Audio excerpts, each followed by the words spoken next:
बिस्मिल्लाहिर्रहमानिर्रहीम। Welcome to सरकारी job गुरु। दोस्तों, वैक्सीनेटर की पास्ट पेपर हम सॉल्व कर रहे हैं। इसमें ये दूसरा पास्ट पेपर हमारे पास है।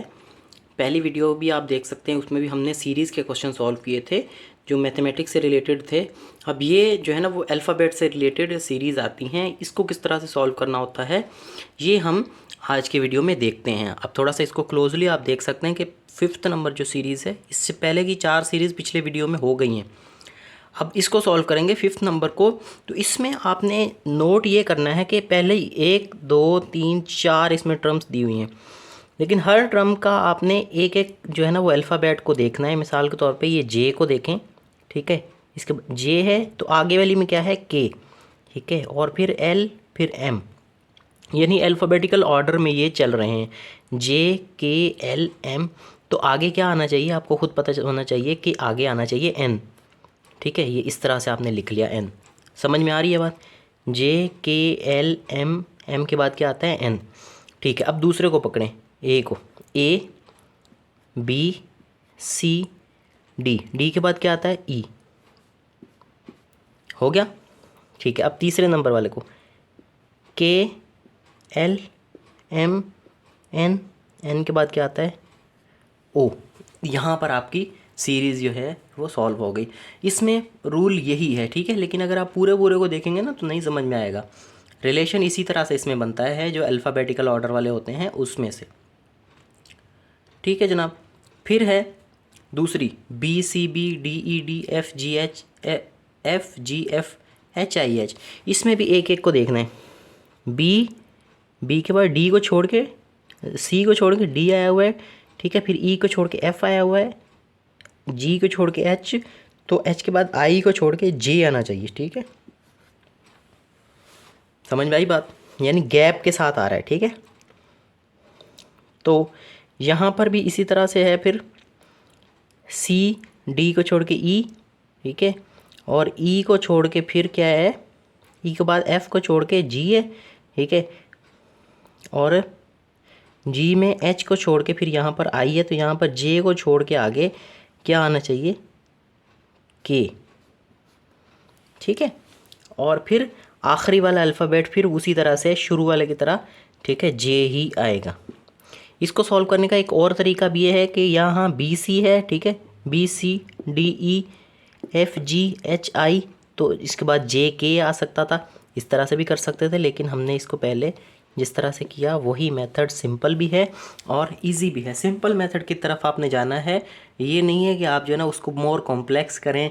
उसमें जो है ना बंदा क्या हो जाता है, थोड़ा सा बौखलाहट का शिकार हो जाता है, तो उससे आपने अवॉइड करना है, अपने सिंपल मेथड की तरफ जाना है, इससे आपका आंसर जो है ना वो सही आ जाए।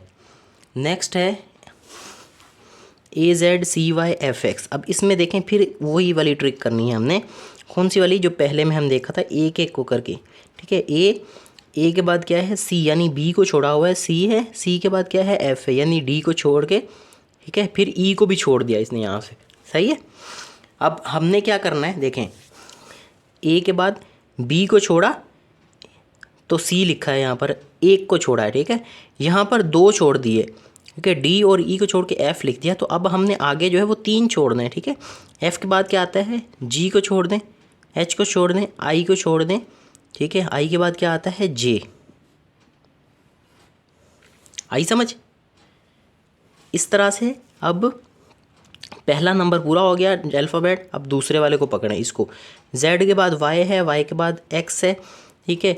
तो यानी इसमें उल्टी जो चल अल्फ़ाबेट को चल रहा है, ठीक है, ठीक है। तो इसमें क्या आना चाहिए, वी आना चाहिए, वी एक्स वाई जेड, ठीक है। तो यहाँ पर वी, ये हमारा सॉल्व हो गया। अगेन एक और सीरीज़ है D G H K L O P S T W, ठीक है। इसमें भी कोशिश करें कि एक एक को जो है ना वो चलाते जाएं। डी के बाद क्या आया है एच आया, यानी ई एफ जी को छोड़ दिया इसने यहाँ, सही है। एच के बाद यानी 3 को छोड़ा इसने, ठीक है, ई एफ जी को छोड़ के एच आ गया, पहले की बात कर रहे हैं हम, ठीक है। एल आया, ठीक है, एच के बाद क्या आता है आई जे के, यहाँ पर भी 3 को छोड़ा। एल के बाद क्या लिखा है, एल के बाद पी लिखा है, ठीक है, LMNO, 3 को छोड़ा इसने, ठीक है, MNO।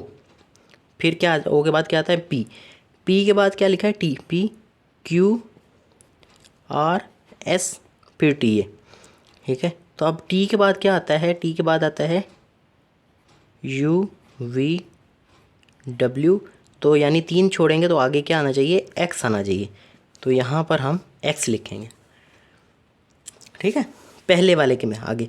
अब देखते हैं दूसरे को। G है यहाँ पर, ठीक है, यहाँ पर क्या है K, G के बाद क्या आता है HIJ,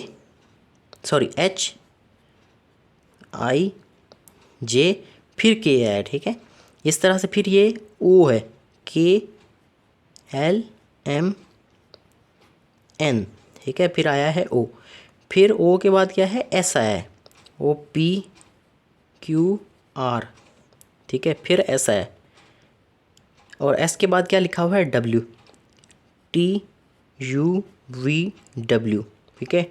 अब W के बाद वो क्या छोड़ेगा, WXYZ छोड़ के A लिखेगा यहाँ पर, तो यहाँ पर क्या आएगा A, इसमें सही आंसर है। तो X और A जो है वो करेक्ट आंसर हैं इसके।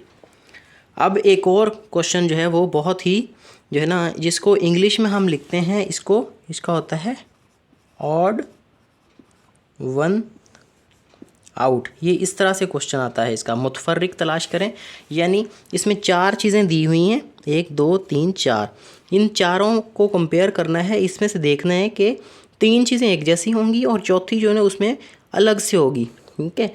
मिसाल के तौर पे 3 जानवरों के नाम लिखे हुए हैं और उसमें एक जो है ना वो क्या लिखा हुआ है, फुटबॉल लिखा हुआ है, ठीक है, या किसी इंसान का नाम लिखा हुआ है, तो इंसान जो है ना वो जानवरों से अलग हो जाएगा, ठीक है, हैवानात जो होते हैं उनसे अलग हो जाएगा।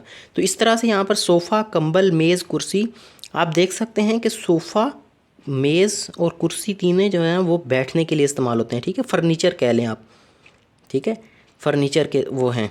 तो कंबल जो है ना वो फर्नीचर में नहीं आता, ठीक है, ये एक लिहाफ है या कपड़ा है जो कि ओढ़ते हैं हम ऊपर, ठीक है, अपने आप को कवर करने के लिए, ठंड से बचने के लिए। लेकिन सोफ़ा, मेज़ और कुर्सी जो है ना वो फर्नीचर में आ जाते हैं, ठीक है, ये क्या आते हैं फर्नीचर में। तो ऑड वन आउट क्या हुआ इसमें से, ब्लैंकेट या कंबल, आई समझ में, तो इसमें सही आंसर ये होगा।